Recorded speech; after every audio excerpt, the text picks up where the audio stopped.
What do you have there, Dan? Oh, Dan, be careful. Consumer fireworks are very dangerous. Thousands of people are injured every year. Going to try again, eh? Look, Dan, wouldn't it be safer to just watch professional displays of fireworks at the park or on TV?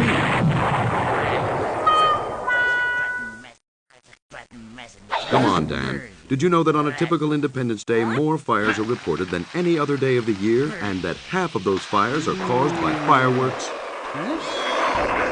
Life isn't a cartoon. Don't use consumer fireworks. It's not worth the risk. Learn more about it at nfpa.org.